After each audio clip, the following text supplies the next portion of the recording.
Kash Patel has just announced there's this grand investigation and it involves John Brennan. There's a reason why this is super important, why this is for the first time they're finally going to get to the bottom of the John Brennan conspiracy. It does involve a lot of other agents, but let me just get to this, okay? James Comer said the autopen scandal puts every single pardon and executive action Joe Biden took as president under peril. Joe Biden just admitted to the New York Times he was getting pardons. Basically, they were throwing out pardons without his executive authority. So it's possible that guys like Brennan could be exposed.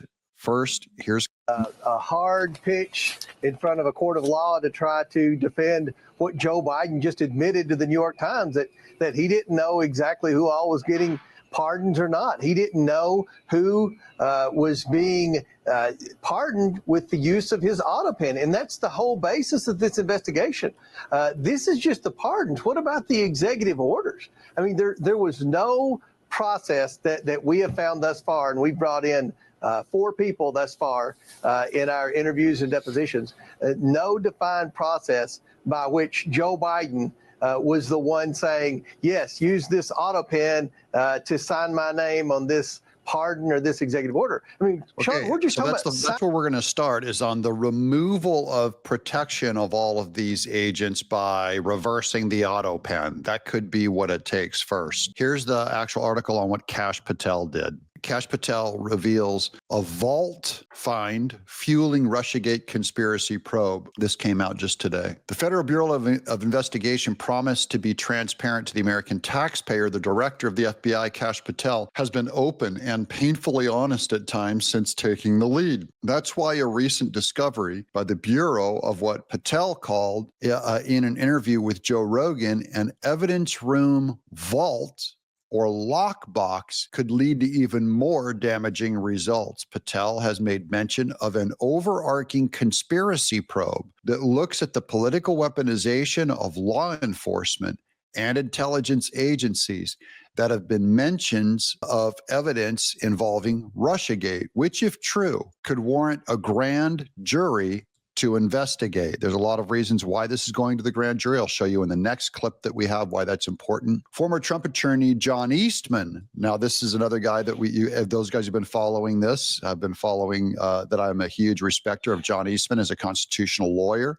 He was one of the 18 guys that was also indicted with Trump by Fani Willis down in Georgia. He appeared and he emailed me back and forth back in 2021. John Eastman's the one that came up with the theory that Mike Pence could go with an alternate source of votes and make Trump president back in 2021. He appeared on the John Solomon Reports podcast on Monday and said, I think it's part of a coordinated strategy to deprive people of their constitutional rights to speech and to petition the government for redress of agreements and also the right to counsel. So that's the conspiracy. The discovery of evidence vault and the start of the conspiracy probe are enough to entice Republicans that scandals like Russiagate and the Biden family corruption are worth investigating even further, because they're saying that they go even deeper than once thought. This could bring out the evidence vault, means like they could have all kinds of files, emails, documents at the IRS that were formally seized by our government. Okay, now here's on Kash Patel opening a grand criminal conspiracy investigation, which specifically circumvents the statute of limitations. Now, that's the thing with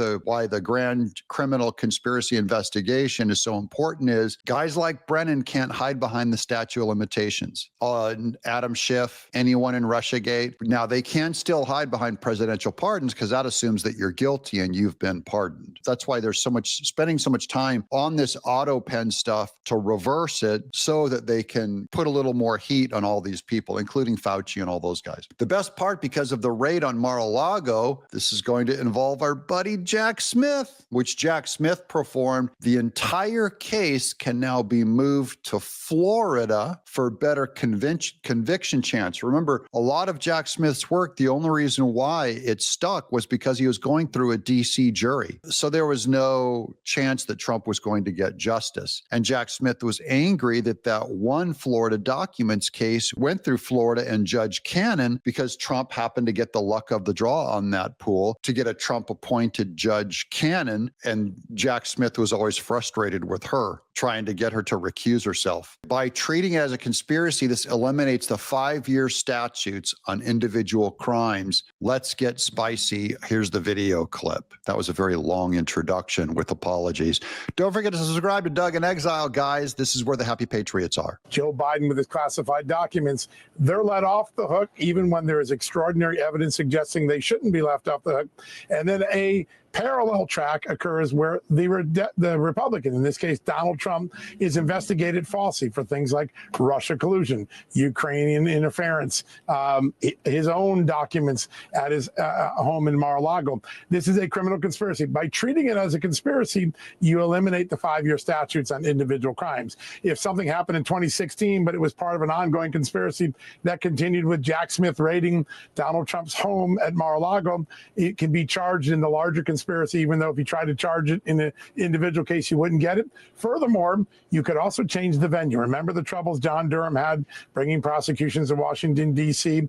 Jurors wouldn't convict, even if they thought there was criminality going on. In this case, you could pick a place like Florida, where Jack Smith did the raid on Donald Trump's Mar-a-Lago house, and say that's where we're putting the grand jury. You get a more fair jury pool, a more fair grand jury pool.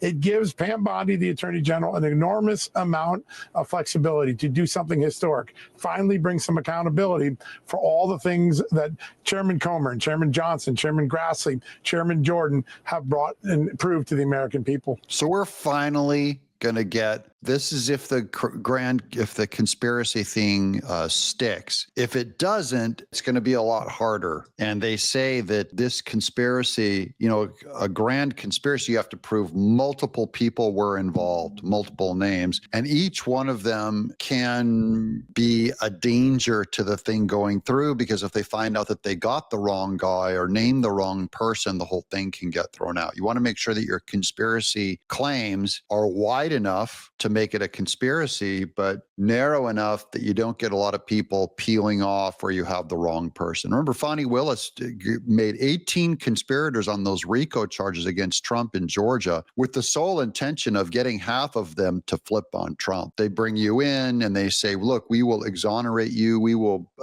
give you no charges if you comply with us and rat out Trump. Of course, they got no real information from Jenna Ellis or from Sidney Powell, two of the people who flipped, and a bunch of other people didn't flip. This is also why Kash Patel did not want to address the Epstein stuff. He's like, look, the chances of that coming to fruition and bringing out real help for Trump and his administration and reforming the government is very little from what he saw. And then meanwhile, he's working on this grand jury investigation that actually does reform our government and does bring criminals to justice who are active and within reach, but won't be in the next administration. So I am in huge support of Kash Patel, especially this chance to get Jack Smith, guys, is who we're going after on this one. Not just Brennan, but this one goes to Jack Smith. I'm Doug in Exile.